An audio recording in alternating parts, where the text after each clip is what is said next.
چلیے شروع کرتے ہیں مفتی سلمان اظہری کا بیان. نماز تراویح کی اجرت لینا کیسا ہے؟ بیان کو ضرور سنیں، شیئر کریں، بہت ہی پیارا بیان ہے.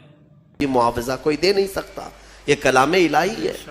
ہاں بہرحال نظر ہدیہ یہ قبول کرنا جائز ہے، سنت ہے، لیکن مطالبہ کرنا یہ جائز نہیں ہے. ان چیزوں پر مطالبہ کرنا، ڈیمانڈ کرنا یہ جائز نہیں ہے، چاہے وہ قرآن عظیم تراویح کا بھی ہو. صاف فقہائے کرام نے لکھا ہے کہ کوئی حافظ اگر تراویح پڑھانے کی اجرت طے کر کے آتا ہے تو پڑھانا بھی اس کا حرام ہے اور سننے والے بھی حرام کام کر رہے ہیں. یہ کوئی ڈیلنگ نہیں ہوتی ہے قرآن عظیم کی. ہاں ختم قرآن وہ بغیر اجرت کے یا بغیر کوئی نذرانہ طے کیے آیا تراویح پڑھایا ہے، لوگوں نے خوشیوں میں اسے ہدیہ اور نظر پیش کیا تو بالکل جائز ہے، لیکن مطالبہ کرنا ناجائز ہے. اس زمانے میں بہت کچھ ان خرافات میں مبتلا حفاظ ہیں جو پیسوں کے بھاؤ تاؤ کرتے ہوئے تراویح کو طے کرتے ہیں.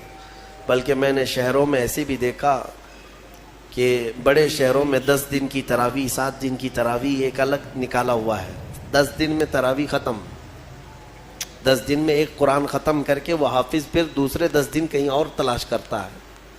بعض لوگوں کا حال تو یہ ہے کہ ایک بار مسجد میں پڑھا رہے ہیں اور ایک بار کہیں اور بھی پڑھا رہے ہیں اسی دن ایٹ اے ٹائم 2 مرتبہ تراویح، تاکہ ادھر بھی ملے ادھر بھی ملے.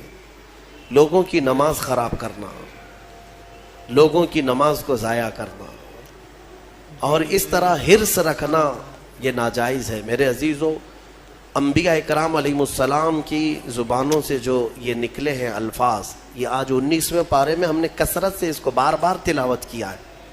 تکرار آئی ہے ایک آیت کی، وَمَا أَسْأَلُكُمْ عَلَيْهِ مِنْ أَجْرٍ إِنْ أَجْرِيَ إِلَّا عَلَى رَبِّ الْعَالَمِينَ. میں لوگوں تم سے اس بارے میں اجرت نہیں طلب کرتا، میری اجرت تو رب العالمین کے پاس ہے.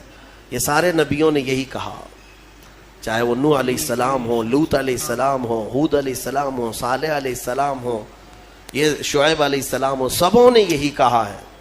حتیٰ کہ میرے آقا صلی اللہ تعالیٰ علیہ وسلم بھی، ان کی بھی یہی فرامین تھے، قُلْ لَا أَسْأَلُكُمْ عَلَيْهِ أَجْرًا إِلَّا الْمَوَدَّةَ فِي الْقُرْبَى. اللہ تعالیٰ فرماتا ہے اپنے رسول سے، اے رسول آپ فرما دیں میں نے تمہیں جو دین دیا، ایمان کی دولت تمہارے قریب لایا، اس پر میں تم سے اجرت نہیں مانگتا مگر یہ کہ میرے اہل بیت سے محبت کرو. بس اتنی سی بات ہے. تو انبیاء کرام کبھی اجرت نہیں طلب کرتے اور نہ ہی ان کی کوئی اجرت دے سکتا. اسی لیے جو علماء نائب انبیاء کہلاتے ہیں انہیں بھی اس روش پر چلنا چاہیے، اسی روش پر رہیں. قرآن کا ہو، تقریروں کا ہو، یا پھر نعت خوانی کا ہو، یہ ساری چیزیں اس طرح اجرت طے کرنا ناجائز ہے، ناجائز ہے. دین بیچنا، امام غزالی رحمۃ اللہ تعالی علیہ نے لکھا ہے کہ وہ عالم جو کسی دنیا داروں کی محفل میں جاتا ہے اس لیے کہ تھوڑا دین ان کو دوں گا تو وہاں سے پیسے ملیں گے، وہاں سے پیسے ملیں گے، کسی دنیا دار کے پاس جاتا ہے تو امام غزالی فرماتے ہیں وہ عالم اس مکھی سے زیادہ غلیظ ہے جو پخانے پر بیٹھتی ہے، اس مکھی سے زیادہ غلیظ ہے کہ اس نے دین کو دنیا داروں کے سامنے بیچنے کی غرض سے حاصل کیا. اور میرے آقا صلی اللہ علیہ وسلم کی حدیث پاک ہے کہ ایسا بندہ جو دین کا علم اس لیے حاصل کرتا ہے کہ اسے کچھ دنیا مل جائے، اسے کچھ پیسے مل جائے، مال مل جائے.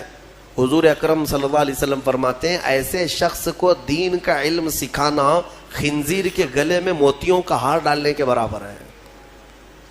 خنزیر کے گلے میں موتیوں کا ہار ڈالنے کے برابر ہے، کیونکہ خنزیر غلیظ جانور ہے اور اس کے گلے میں موتیوں کا ہار ڈال دیں تو وہ خوبصورت نہیں بنتا. اسی طرح دنیا دار کو جو صرف مال کی ہوس میں رہتا ہے، دین کا علم سکھانا ایسی ہی ہے، فطرت غلیظ ہے، وہ دین کو لے کر کرے گا کیا؟ بیچے گا.